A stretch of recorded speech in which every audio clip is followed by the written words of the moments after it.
જય માતાજી ભાઈ. આજે એમ કહેવાય કે વાડીએથી ઘેરે જતા હતા,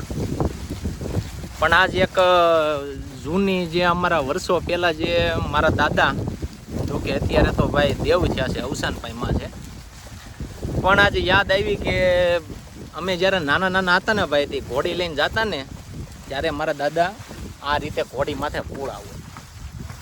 અને વાહે અમે બેઠા હોય તો એક એવું સપનું હતું ભાઈ કે જો કે માવતર મારા દાદા છે એ તો ભાઈ એની જેવું તો આપણે જીવન ન જીવી શકીએ, પણ એક સપનું હતું કે ભાઈ એ જેવું જીવા છે એવું આપણે જીવવું છે. અને આજે એમ કહેવાય ને કે જો ભાઈ આ ઘોડી માથે આ પૂળા લઈને જતા હતા ઘેરે, તો મને એમ છું કે વિડીયો ઉતારું, કારણ કે ભાઈ બાપ છે એ તો ભગવાન કહેવાય, ભગવાનની બરાબરી તો કોઈ ન કરી શકે, પણ એક પ્રયાસ એવો કે ભાઈ એ જે જીવા છે એને જે માણસોને રોટલા ખવડાવ્યા છે, જે ખુમારી, જે ખાનદાની, જે મર્દાનગીથી જીવા છે ભાઈ, જે દાતારીથી જીવા છે એવું જીવન જીવવું છે. ગામડામાં રહેવું છે, માણસો આપણા આંગણે આવીને રોટલો જમે, તો એમ કહેવાય ને કે મારા દાદાને સાતી ફૂલતી ભાઈ, કોક આપણા આંગણે આવીને રોટલો જમે તો એને રૂડું લાગતું, અને મને રૂડું લાગે છે કે ભાઈ કોક માણા આપણી ઘેરે આવીને અને એની આંગળી હેઠી કરે, રોટલો જમે ભાઈ, તો એમ કહેવાય ને કે ભાઈ આનંદ છે. અને ભાઈ આ કાઠિયાવાડમાં તો ઓલો દુહો છે ભાઈ કે કાઠિયાવાડમાં કોક દી અને જો તું ભૂલો જ પણ ભગવાન, પણ થાને મારો મહેમાન, અરે રે તને સ્વર્ગ એ ભૂલાવું જો શ્યામળા. પણ એ ઠાકરને કહે છે કે ઠાકર આ કાઠિયાવાડ પણ તું કારક મારો બાપ મારો મહેમાન તો હતા, કે જે તારી પાસે જે સ્વર્ગના ભાત આવે છે, સ્વર્ગના ભોજન આવે છે, એ મારા રોટલા સામે ઝાખપ પડે બાપ.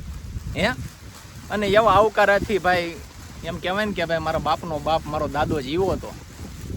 અને અત્યારે ભાઈ બધા શું છે કે એજ્યુકેશન વાળા માણસો થઈ ગયા છે, એને અમુકને આ ન સારું લાગે,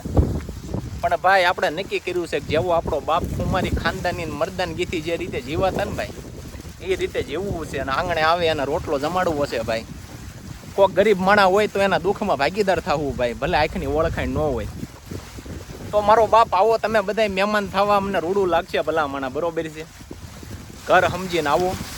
અને એક વાત એ કે ભાઈ વર્ષો પહેલાં જે આ ઘટના હતી ને કે અમે વાહે બેઠા નાના નાના હાવ, અને એ મારો બાપ એમ કહેવાય કે માથે બે મણના ઘોડીઓની માથે પૂળા હોય ને ઘોડીઓ જાતી હોય અને એને વાહે બધ ભરીને અમે બેઠા હોય, એ જે દ્રશ્ય છે ને ભાઈ આજ મારી નજર સામું આવ્યું ને. અને જો કે મારા બાપ તો હવે દુનિયામાં નથી રહ્યા, મારા દાદા, પણ એની યાદ આવી અને મનમાં એક સ્મિત આવ્યું કે ભાઈ જે રીતે મારો બાપ જીવો છે એ રીતે જીવીએ છીએ અને આનંદ કરવી છે. તો ભાઈ બીજો કાંઈ ઉદ્દેશ, બીજો કાંઈ લક્ષ્ય તો નહોતો આ વિડીયો બનાવવાનો, પણ કાંઈ મારા બાપના વખાણ કરવાનો ઉદ્દેશ નહોતો, પણ એક તમને બતાવવું હતું કે જે આપણા બાપ જીવવાની એ આપણીથી એવું જીવાય નહીં. કારણ કે જ્યારે મારા બાપ ભાઈ દેવ છે ને તે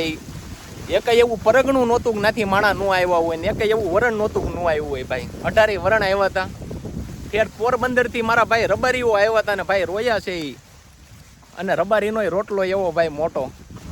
અને એ મારા બાપાની ના જાતા ભાઈ 20-25 દી મહેમાન કરતા નહીં ભાઈ, દૂધ ચાહ્યું ઘી એમ કહેવાય ને કે ભાઈ જાડા કરાવી દે એવો રબારીનો રોટલો ભાઈ એવો મોટો. પણ ભાઈ એક એવું લક્ષ્ય કે ગામડામાં જીવવું છે,